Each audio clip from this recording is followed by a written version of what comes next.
Welcome to Crash Concepts, where the economy, energy, and the environment are explored. Up next, fresh ideas and insights into the factors that are driving the world and shaping your future. Presenting information you can't afford to live without, here's Chris Martenson. Welcome to this Peak Prosperity Podcast. I am your host, Chris Martenson. As we scan across the world landscape, and whether our focus is on looming fresh water shortages, or maybe ocean acidification from CO2 in the atmosphere, or the vast consequences of picking over the dregs of the fossil fuel revolution as we scrape off mountaintops or frack enormously long wells for relative peanuts per well of eventual production, one thing is clear. The fossil fuel energy predicament is severe. And you know what? The growing global geopolitical tensions are another sign of that as well. Now, back in 2012, we had on this program Kirk Sorensen, a proponent of a new type of energy production, I should say, that could remedy many of the issues on that dire opening list. That energy source would come from the use of thorium, a mildly radioactive and very abundant element. Now, as I've said at many points in my writing and my presentations, my book, heck, every chance I get, we don't need any new technologies to be discovered. There are solutions already on the shelf that we simply have to get serious about using. Today, we are again talking with Kirk about the liquid fluoride thorium reactors, or LFTR, or lifter technology. He is a co-founder of FLIBE, F-L-I-B-E, which is an acronym, I think, from fluorine and lithium and beryllium. FLIBE Energy is dedicated to developing a thorium-based reactor. Welcome back, Kirk. Thanks a lot, Chris. Happy to be back. Great. Now, we've linked to the prior podcast that you and I had for a deeper background into the thorium technology for those interested. But just to set the stage, briefly tell us, what is the thorium fuel cycle and how is this reactor technology proposed to work? Okay, great question. The kind of reactors we use today, we're burning a small amount of natural uranium called uranium-235, and it's naturally fissile. In other words, you just hit it with one neutron and it's going to release energy. The main difference between what we're proposing and the kind of reactors we use today is it takes two neutrons to release the energy from thorium. One neutron converts the thorium into another isotope called uranium-233, and the next one fissions it. And fortunately, in the release of energy, it also releases enough energy or enough neutrons to keep this cycle going. And so it's sometimes referred to as a breeder reactor or a breeding cycle. The advantage here is that once the reactor is started with a small amount of fissile material, and this can come from any of a number of different sources, the reactor then just consumes this abundant natural thorium, which is about 3 times more common than uranium. It is a basically different process than what we do today, and much more sustainable, not just because thorium is so much more abundant, but because of the efficiency at which the thorium has to be utilized in the reactor. And so that really separates it. In addition, the thorium technology is best realized when it's used in what's called a molten salt reactor, which uses salts of lithium and beryllium as the solvent or the basis in which the nuclear reaction takes place. And these type of reactors, which were demonstrated in the 1960s at Oak Ridge National Labs in Tennessee, they have superior safety and performance advantages. They run at high temperature, which is good, but low pressure, which is also very good. And they're very easy to refuel and to purify. But the research was discontinued in the early 70s because of competition with a fast breeder reactor program that was favored in the U.S. and has really languished ever since. Well, one of the criticisms that was leveled in response to the first podcast that you and I did was people will come up and say, there's never been a commercially viable design of a thorium reactor. It's never happened. Therefore, there must be something wrong with it. Well, having been a student of the history of technology, that's a criticism that's easy to level against any new idea. The first person to do it, obviously, is the first person to do it, and somebody didn't do it before. Everything I see shows that there's a very attractive business opportunity that's available out there by utilizing thorium as an energy resource. And it seems to be lining up, both the thorium and the molten salt reactor technology seem to be lining up with a lot of needs that we're facing in this country. You touched on earlier in the beginning of the podcast about our never-ending need for more and more clean energy. we're also facing a lot of issues and situations in the nuclear space in our country regarding our nuclear fuel cycle, waste management, lack of enrichment capability, concerns about accident scenarios, all of which could be addressed and mitigated by this technology. So just because somebody hasn't demonstrated it before doesn't mean it can't be done. I'm an engineer. I look at the physics and the situation and the technology and make my assessment into whether it can be done or not. Well, now the truth is there were a couple, two, I don't know how many, but I think two, operating thorium reactors for a period back there in the 60s, were there not? Well, there have been two small molten salt reactors, one of which operated just for a short period of time in the 1950s. The other one operated much longer from 1965 to 1969. They were intended to begin to demonstrate the basic principles that would lead to a thorium reactor. They didn't use thorium in those reactors, but they were moving in that direction. There have also been several solid-fueled reactors that have used thorium. The Fort St. Vrain reactor, which was a gas-cooled reactor, used thorium in its fuel. So did the Indian Point reactor in New York, and its first fuel load used thorium. There was a demonstration of a thorium-uranium-233 fuel cycle done at the Shippingport reactor in Pennsylvania. That was a light water reactor in the late 1970s. So none of these reactors individually represent the complete example of what I'm talking about, but all of them were pieces of the technology demonstration. And right now we have a situation where economically we have been able to be very wasteful with our uranium inventories and use only a tiny fraction, less than 0.5% of the energy contained in the uranium. But if we want to look in a future where we're going to rely on nuclear for far greater percentages of our energy supply, we have to be able to use nuclear fuel more efficiently than we're doing now. Well, let's talk about that efficiency for a second. You might throw a few hundred tons of uranium into a reactor, get a gigawatt back out. How does thorium compare in terms of that overall amount of material needed and the amount of energy produced?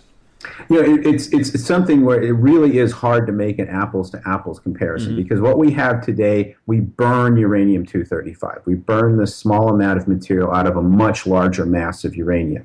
When you're talking about a thorium reactor, you by definition have to use the fuel more efficiently because it's a breeder reactor. You have to go and preserve that initial amount of fissile material you started the reactor with. And so it's not as if you can go from 1% to 10% or 20% or 50%. It's almost like you have to go from less than 1% efficiency in uranium to 90+% efficiency in thorium. It's just the physics of how the machine runs. Because, as I mentioned at the beginning, thorium needs 2 neutrons to release its energy. And so that's how you have to make these machines run, so that they're always producing sufficient neutrons to keep the thorium consumption going. Now, there's a very laborious, difficult process separating out that 235 from the far more abundant 238 matrix that uranium comes in. Is there any similar process for thorium? Well, there has to be an inventory of fissile material with which the reactor is started, and that might be U-235, it might be uranium-233, of which a small amount exists in the U.S., and it might also be, if we decide to use it to destroy our plutonium inventory. So there are a lot of different options for starting it. But once the reactor has been started, it doesn't require that complicated enrichment process you just mentioned. And that's really important, because I don't think a lot of people realize the United States, although we developed the technology for uranium enrichment back in the 1940s, again at Oak Ridge, we have almost completely left the market in this area. There was a large facility at Paducah, Kentucky, where the United States enriched its uranium, and that was shut down last year. And there were several ideas of how to replace that enrichment capability with facilities in Ohio, and these really have come to an end. GE was going to use lasers to enrich, and that's come to an end. And I'm really worried, because we're still running 100 reactors in this country, more than any other country in the world, and they all require uranium enrichment, and yet we've essentially shut down most of our enrichment capability. And who's got most of the enrichment capability in the world? The Russians do. And you have to cross your fingers that political situation is going to stay stable enough for us to import enriched uranium. Otherwise, we're just not going to have sufficient enrichment capability to keep our existing machines running. So it's yet another reason to go, let's look at a future technology where we're not going to need this enrichment. Well, there was a big source as well, to deviate slightly, where it was the megatons to megawatts program, where we were using decommissioned warheads from Russia and feeding that reactive element of U-235 that we pulled from that into our reactors over here. So exactly, and that program's program over. has come to an end. Yeah, that program came to an end last year before all these new political tensions sort of flared up again, and it, probably all for the best that it came to an end, because it probably would have been ended under the current situation we're in. So yes, the import and downblending of Russian highly enriched uranium was artificially acting like a bunch of enrichment capability. It was really enrichment that the Russians did decades ago that we were essentially, using now. That's over, and so now we're really kind of facing the full force of the reality of our lack of preparation. And again, to me, it's another argument to go and say, okay, we can either build N enrichment plants and try to get on top of this again, or we can try to move towards a technology that's not going to need it. Well, what would we be enriching specifically? Because my understanding is the United States is well past peak of uranium production, and the remaining reserves that we might have are fairly low grade, but they're not, I don't know that they're enough to justify, at least from a private setting. If I'm a company and I'm looking at the landscape, I'm not sure I would look at the United States native sources of unenriched uranium ore and say, hey, that's enough to justify building one of these enormously expensive plants. Is that true, or have I missed something? Well, the United States pretty much always was importing uranium from other countries who were importing it here, enriching it in uranium-235, and then exporting it to both to our own plants and to places around the world. And there's a lot of countries that rely on U.S.-sourced enriched uranium. For instance, I went to South Korea last year.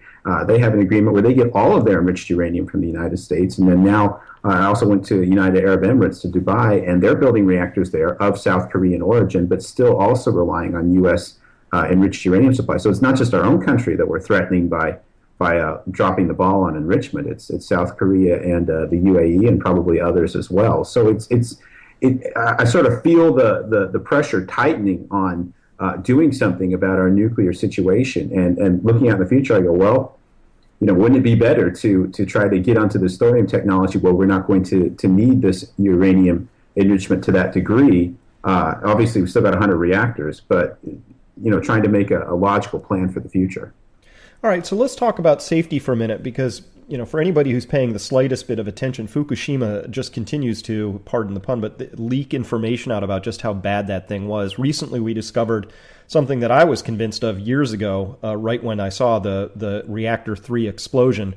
TEPCO admitted that the primary containment vessel was breached and that the secondary containment vessel blew, and now they admit that they have found particles of that inner reactor core hundreds of kilometers, at least over 100 kilometers away. So that was a really exothermic reaction, rather dramatic. And so as we wander over into the idea of a thorium reactor, I've read some criticism that say, yeah, it's producing stuff, but it's producing U-232 as a byproduct, half-life 160,000 years, technetium-99 is in there, iodine-129, all of these with very long half-lives. Talk to us about the eventual waste that's produced and the risks that might be contained in that. Yeah, and let's kind of have perspective here. I mean, first of all, nobody has been killed by the Fukushima accident. It's something that I think is really milked by the news media because it stokes fear in people. But we have natural gas explosions, we have oil pipeline explosions, we have cars derailing, we have all these things going on all the time that are killing scores and scores and scores of people, and yet there's so much attention placed on Fukushima. I just really want to get it off my chest that I think it's just completely out of whack with the real risk level. That said, it's a bit of a not secret in the nuclear community that the reactor design used at Fukushima, a GE BWR Mark I, had a pretty sorry containment design on it. And you can find memos going all the way back to the early 70s saying, there's a lot of ways this thing can go wrong. Mm-hmm. And sure enough, it did at Fukushima. And the thing that we have to remember in the United States is we have quite a few GE BWR Mark Is in our nuclear fleet. I think of our 100 reactors, about 30 of them are of that design. Yeah, I live about 10 miles from one, 15. And they don't have a particularly robust containment. And now we know, okay, you turn off the emergency power and 4 days later you're going to get a hydrogen leak and potentially you could have a hydrogen explosion. Now there's ways to deal with that were not done by TEPCO. But nevertheless, The other thing to remember, too, is it's really, really easy to detect radionuclides that have gotten out somewhere. I mean, they're so tiny, but they're so easily detectable that we can detect amounts of material that are far, far, far, far, far below the threshold that is going to cause us any risk. So when you say, we found pieces of the core hundreds of kilometers away, I said, well, great, good for you. Does that pose any risk to the people that are there? You know, is it, or are you just sensationalizing the fact that you found something? And then going to the next point you made, every fission reaction is going to cause the creation of a certain family of materials, called the fission products. They include technetium-99. They include iodine-129. Some of these have half-lives measured in the hundreds of thousands of years. The radioactivity of something is inversely proportional to its half-life. So something that has a really long half-life has a really low radioactivity. So people don't think about it that way. They think, oh, this is going to be deadly for, you know, hundreds and hundreds of thousands of years. You want to go, no, actually, the longer the half-life, the less risky something is to you. In the event of a nuclear accident, the thing that is the most dangerous by far is iodine-131, which has a half-life of 8 days.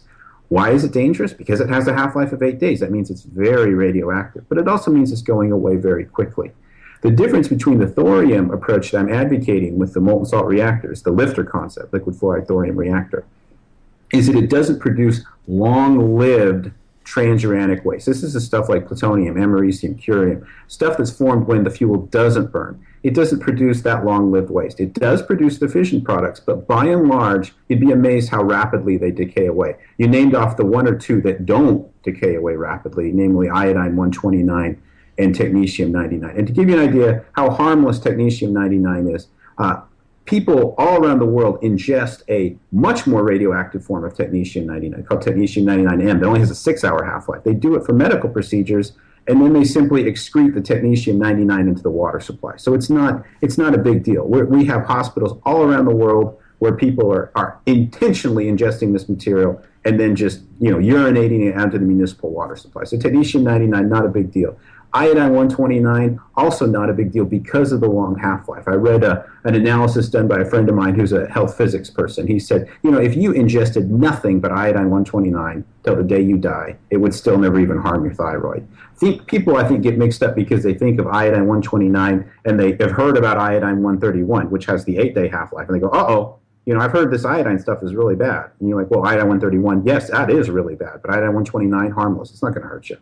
So you've got to, I know I sound like I'm getting in the weeds here, but you got to kind of like see all these different pieces to understand the real risk going on. Well, I'll tell you the risk that we focused on at my side. I wrote a fairly long report around radioactivity because I do think there's a lot there that needs to be clarified, and there's a lot of misconceptions. Radioactivity itself doesn't concern me all that much. Particulate contamination does. I mean, it's the difference between taking polonium-210 and rubbing it all over your skin and you're fine, but ingesting a pinhead size of it and you're done, right? Because that has to do with the nature of the alpha particle itself. Very harmless on the outside, deadly on the inside, depending on the substance we're talking about. So what I care about with the Fukushima disaster is not the radioactivity per se, but it was the particulate contamination that can get released, because that stuff can be. I would not want to live in a particulately contaminated zone, personally, right? There's three things that came out of the Fukushima site that are really of concern. The first one was iodine-131, with its 8-day half-life, very dangerous. But it's also the easiest to mitigate against by taking potassium iodide. Basically, you flood your body with non-radioactive iodine. Iodine only has one isotope, naturally. It's iodine-127. Basically, you flood your body with iodine-127 and you don't ingest it. So you can mitigate against that. The two longer-term risks are cesium-134 and cesium-137. 134 has a 2-year half-life, 137 has a 30-year half-life. So the 134 is more radioactive, it's going away more quickly. The 137's got a longer half-life. Cesium tends to bind to things because it's an alkali metal. It essentially forms salts. It's a really chemically reactive substance like sodium or lithium. And that's really when they're going around and saying, oh, this site's contaminated by Fukushima, they're finding cesium. The iodine's all gone. Everything from Fukushima in terms of iodine is long since gone. Iodine-131's all decayed away. There's not a speck of it left. But the cesium's going to be around for a while. So in the event of an accident, you really don't want a reactor design that is going to release cesium. Now, does the LFTR make cesium? Yeah, it makes a cesium just like the light water reactors do. The difference is In the fluoride salt, cesium is stable. In fact, it's incredibly stable. It's a stable salt called cesium fluoride. In oxide fuel, which is what we have in today's reactor, cesium is volatile, and that's why when you overheat oxide fuel, when you get a meltdown, the cesium can be liberated to the environment, which is what happened at Fukushima. With the fuel that's used in a liquid fluoride reactor, you can take the fuel out and dump it on the ground outside, and the cesium's not going to get away because it's formed this super stable cesium fluoride salt.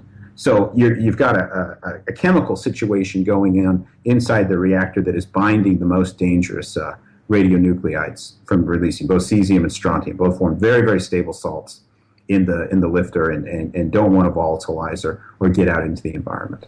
Well, let's say you had a just mind game here. There was a lifter reactor in place at Fukushima and it loses all of its power. What happens? It loses all of its power. There's a drain tank underneath the reactor, and the fuel inside the reactor, which is liquid, is kept from that drain tank by a frozen plug of salt. So you lose all the power. That frozen plug of salt melts.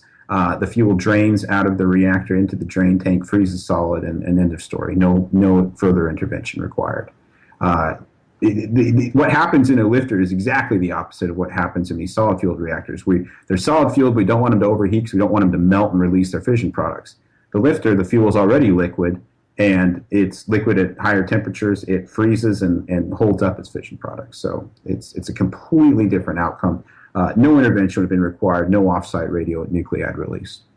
Just a big tank of frozen salt that you have to figure out what to do with. Big tank, well, what you do with it is you go thaw it, pump it back in the reactor, and turn the reactor back on. Uh-huh. I remember the Fukushima plant survived the earthquake. Mm-hmm. You know, they survived, and the earthquake was way beyond what they were designed for, but they survived the earthquake. The damage that occurred to the plants was a damage that occurred after the cooling system was lost. The fuel overheated, and that's what generated the damage to the reactor plants. So it's important to remember that the plants themselves survived the reactor accident very well. Yeah, it was the loss of power, and that's actually honestly the thing that concerns me the most around our own plants here in the U.S. is that loss of power. Again, I mentioned I'm as the crow flies 10, 15 miles from one of these GE designed plants. So what I'm concerned about was in 2012, apparently there was a Carrington class event that missed us by a week. Like if we were 1% further along in our orbital rotation around the sun, we would have been whacked by something pretty serious. And nobody knows what the effect of that could be, but just sake of argument, if there was a sustained 2-month loss of power in a region of the country as a consequence, that could be a very difficult situation because those plants need to be continually cooled, and if they lose power, then you need your diesel backup generators to run. If you lose power in a sustained way in a region, you might run out of diesel fuel, or the diesel generators might have got whacked too. That to me was like an unacceptable risk, and I'm not comforted that we don't seem to have a solid plan in place in this country that says here's how we would deal with a sustained outage caused by one of these coronal mass ejections, which sounds like one of these wacky things, but we had one in 1859, and apparently we missed one that was even more intense than that in 2012 by a 1% rotational turn of chance in our orbital cycle. To be honest, Chris, if we have a Carrington event, nuclear power is the least of our problems. We got so much bigger. We're going to be so much more in trouble from the Carrington event than that. But hey, I hear you. I live 20 miles away from 3 BWR Mark 1s at the Browns Ferry plant right on the banks of the Tennessee River. They are the 3 plants in this country that are the most similar to Fukushima. They were built at the same time by the same company, have the same design. So, and I'm 20 miles almost due east of them. So I know that if something I really hope that TVA stay in on top of all their safety with that. And the thing to do is to move towards designs eventually that don't have these limitations. And I think the lifter is an example of one of these designs. There's others as well. A new scale is working on a reactor that has a tremendous amount of inherent safety. A lot of other people are as well. I like the lifter because the safety that you can build in doesn't compromise the performance or the price. It actually works right hand in hand with it. And also remember, when people were building these GE Mark 1s back in the 70s, they didn't think they were going to be running them for 40 or 60 years. They figured, you probably run these for 30 years and you replace them with something way better than that. So a lot of the decisions that were made 30, 40 years ago were made in an environment where they didn't anticipate we would do all the dumb things that we actually did. Yeah, well, I agree that we will have very large problems if a Carrington event comes, but I would hate to have a meltdown reactor as an addition to that. I would feel better if I wasn't around these particular reactors that are here. The thing, one of the good sides about the Fukushima incident is the mitigations to protect these Mark I's are not particularly complicated. Number one, don't knock out your diesels. Number two, keep your diesels fueled. As long as you circulate the water through the core after shutdown, everything can be fine. Remember, when the tsunami hit Fukushima, the reactors had already been shut down for an hour, and they'd been cooling for an hour. And believe it or not, that first hour is the most important hour when it comes to cooling. You lose most of your fission product inventory is decays away in that very first hour after shutdown. So, what happened in Japan was a once in 1,000-year event that was compounded by a really dumb design of putting diesel generators in the basement. Go to your local plant and say, where are your diesels? Do you have them on the roof or something like that? That'd be a lot better. Absolutely. All right. So I like the idea of safety, but let's talk about maybe bringing this into reality. Now, the last time we talked, you said that the Chinese were starting what appeared to be an aggressive program of research and development on a thorium reactor.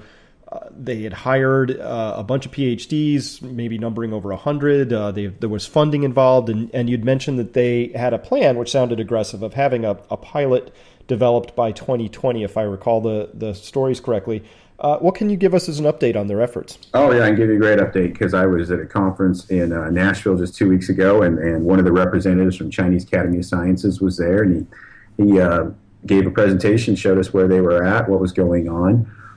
It was really clear to me that they're making tremendous progress. I saw pictures of test loops. I saw pictures of lithium separation cascades. I saw pumps and heat exchangers and fuels and all manner of things under development. So, yeah. Not schematics, but actual pictures? Well, schematics and actual pictures. Whoa. But, it was clear to me what I was looking at hundreds and hundreds of researchers at work and building stuff, things really happening, things really going forward. It was pretty sobering, and then here were several of us Americans in the room talking about what we would like to do, what we would think about doing. And I have to admit, I was kind of upset that here we were chatting and yapping, and there they were doing. So it is very much going forward and making impressive progress.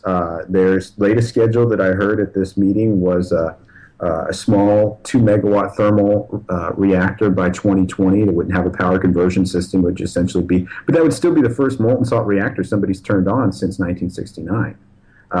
Turns out the Chinese actually had a molten salt reactor program in the early 70s, and they were unable to develop the proper nickel alloys to contain the molten salt, and so they shut the program down around 1976, not long after we did.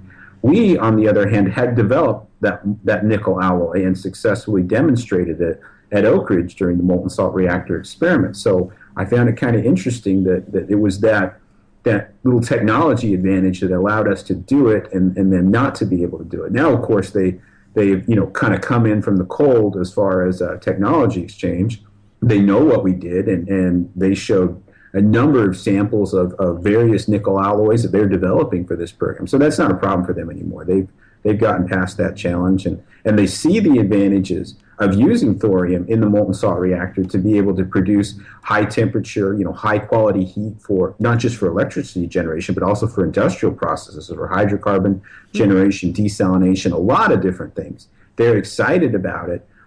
They're going forward just essentially on all fronts with nuclear. They're going forward light water reactors, fast breeder reactors, gas-cooled reactors, molten salt reactors. There's almost nothing that they're not doing in the nuclear space and putting serious resources on it. And again, I just can't help but contrast what we're not doing in the United States to what they're doing. It's pretty humbling. Well, why are they doing that, do you think? Because they've chosen to. They've made a decision that we are going to treat this like a priority. We're going to go make it happen. And we in the U.S. haven't and don't. Is it because you think the Chinese see the energy landscape like I do, which is that fossil fuels are finite and becoming more difficult to come by? And that... Well, I know they see that, and not only are they moving out aggressively with nuclear, but they're moving out aggressively trying to lay hands on fossil fuel resources all over the world. I mean, the Chinese aren't messing around with energy. I think they have internalized the message that energy is the master commodity. Mm-hmm. Everything else depends on energy. And if you don't have an energy supply that is reliable and sustainable, you're putting your entire nation at risk. We in the United States, I sometimes think we're cursed by abundance and options. We have so many things we could do that it makes it hard for us to decide what we will do, and we're just sleepwalking through this problem. Well, we also have a bad habit of telling ourselves stories. I've run into politicians and thought leaders and corporate leaders and who all tell me very assuredly that fracking has completely eliminated peak oil. And like, guys, it delayed it by a small amount, but if you understand fracking at all, that too is a finite resource. Fracked oil is supposed to peak in the year 2019 to 2021, depending on who you believe, according to our own government. I mean, that's like tomorrow in the world of energy transitions. And exactly. And what we've got now is we should say our prayers every night in gratitude for fracked gas and fracked oil, because it has held off the day of reckoning. And if we were wise, we would be using this bounty to help us prepare for the next stage. But unfortunately, we're not wise. No. So I was researching thorium a bit, and I found that Norway apparently has tried thorium, but in a conventional reactor. How does that work, and how's their experiment going?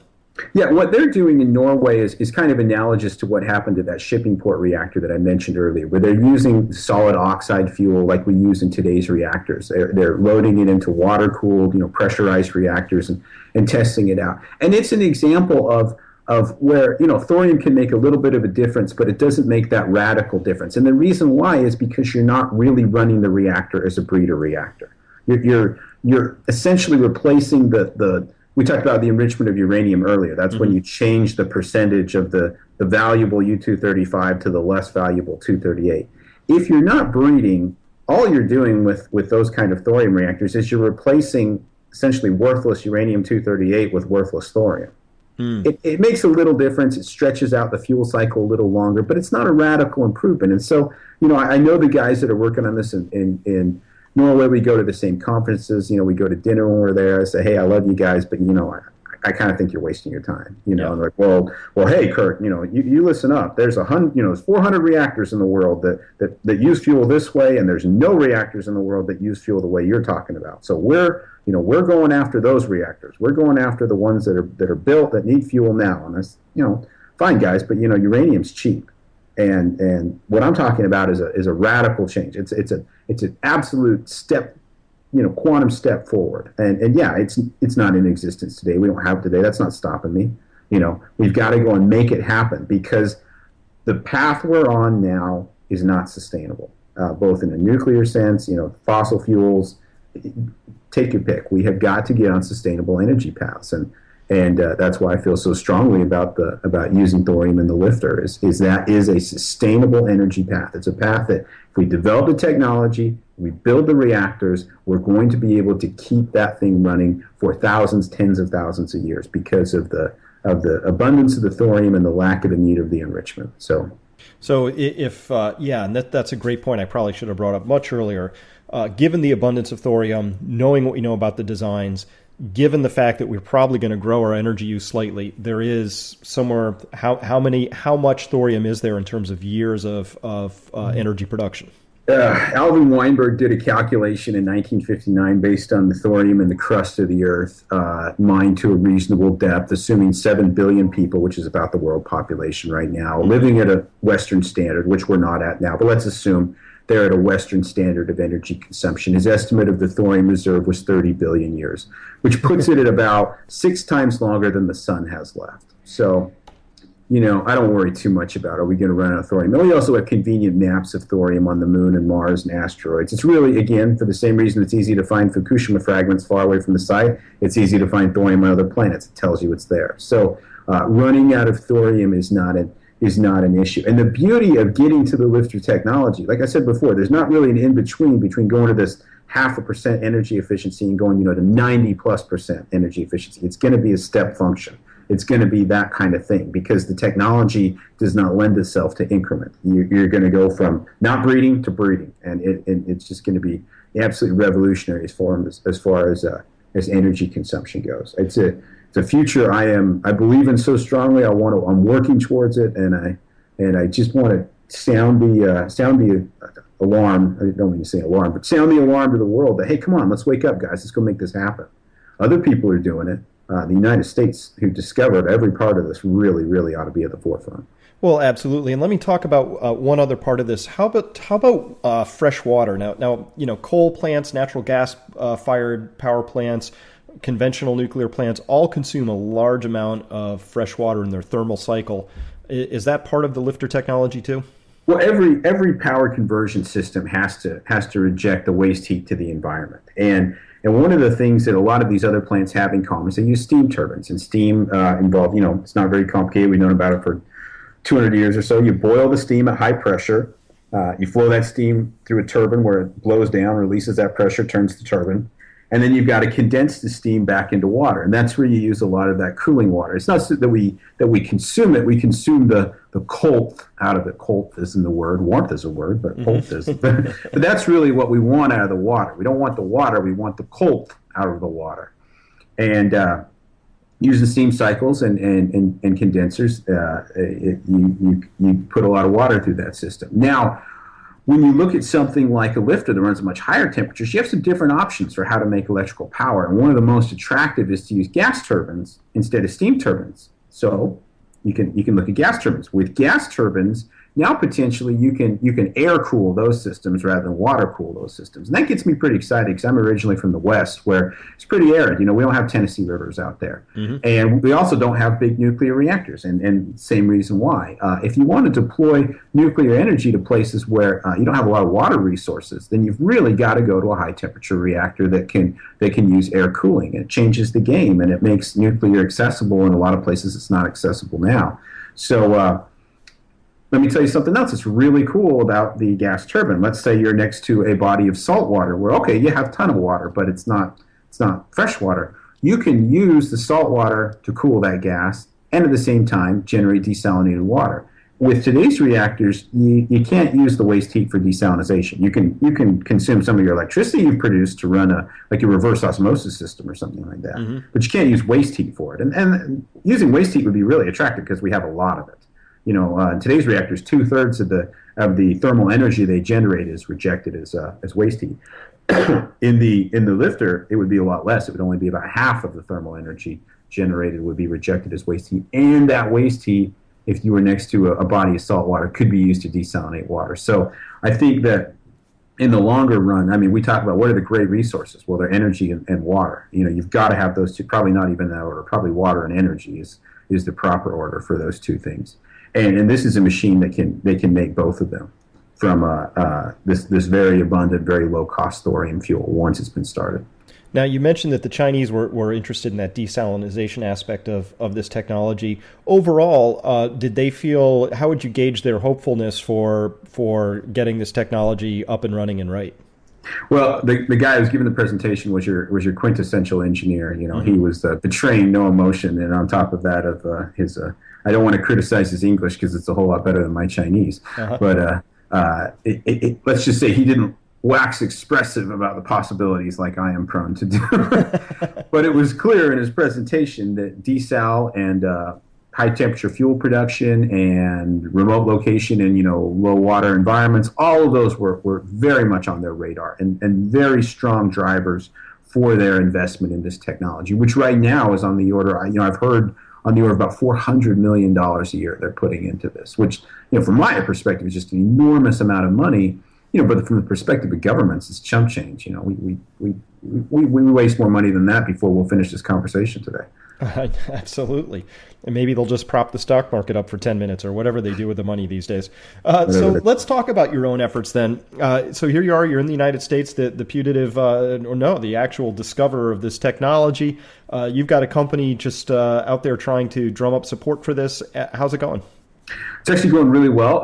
We've signed a contract with an engineering firm here in Huntsville to support work they're doing with a large utility here in the southern U.S. So we're funded to work and develop this technology. I mean, it's not an enormous amount of funding, but it's good to be getting paid to do what you want to do anyway. So we're moving forward. We're making friends. We're getting this technology information out to all the right people who could really build and develop these kind of reactors. And I'm just couldn't be happier about where we are right now. No government involvement. This is all being done with private funds, all being done with both companies and utilities. But it's all the right people you want to be working with. These are companies that have experience building and operating nuclear reactors. So it's not theoretical for them. It's something that they understand and they realize what they're getting into. And so it gives me a great deal of comfort when I'm showing designs to people who have all this nuclear experience and they're nodding their head going, "Oh, I didn't realize your technology could do things like that." We'd kill or die to be able to do that kind of stuff right now with our existing plants. Mm-hmm. Well, fantastic. So this is actually a really important story, and I really do hope that our country wakes up and gets out of its little sleepwalking act and decides to get serious about all this. If people want to find out more about this and your work, where would they go? I always send you to the website. I have to admit, though, it's getting a little long in the tooth. I'm the one that keeps it up, and I'm just so busy working on these efforts with the companies and utilities that I have to admit I'm not keeping it up as good as I should. Another great resource is a fellow named Gordon McDowell. He's a Canadian filmmaker, and he's just been a great help in getting talks, particularly ones that I've done at different conferences out there on the web. On YouTube. So I Google Gordon McDowell YouTube, another great resource. I do try to keep up on the Flibe Energy. That's flibe-energy.com. I do try to keep up the media page, which has links to articles, presentations, podcasts. I'm sure I will put this one on there just like other ones we've done. And that's good for people. I find people really like videos, podcasts. They like to be able to watch or listen to things on the go. Mm-hmm. So all those resources are there for that. And email me if you have questions, kirkfsorensen@gmail.com, and I'll try to answer them if I have the time. I can't promise much though. All right. Well, Kirk, I love your energy, love your passion, love the vision and all of this. I'm actually really hoping that my country takes a run at this. And Europe hopefully is going to take a harder look at this too, because it's really clear where we are in this energy story. It's astonishing to me, the data points that just continue to flood in, whether it's declining output from the oil majors who are spending more than they've ever spent to get that declining output. When we look at where we really are in the coal story and the grades of coal that we're burning and the environmental effects of all of that, there's just so much that says, listen, we need something new here. And to the people who keep telling me that, we're going to alternative energy our way to this, I just, a pencil in a napkin is sufficient to go, look, no matter how fast we grow our wind and our solar at this point, when we're talking quadrillions of BTUs, you have to have something that can really start to bite into that. And it's clear that we're not going to me anyway, that we're not going to alt energy our way to anything but a fairly disruptive sort of an approach. So with that, thank you so much for your time today, and thanks for all your efforts to keep this live and hopefully rejuvenated. Thanks so much, Chris. I really appreciate the opportunity to come and talk today.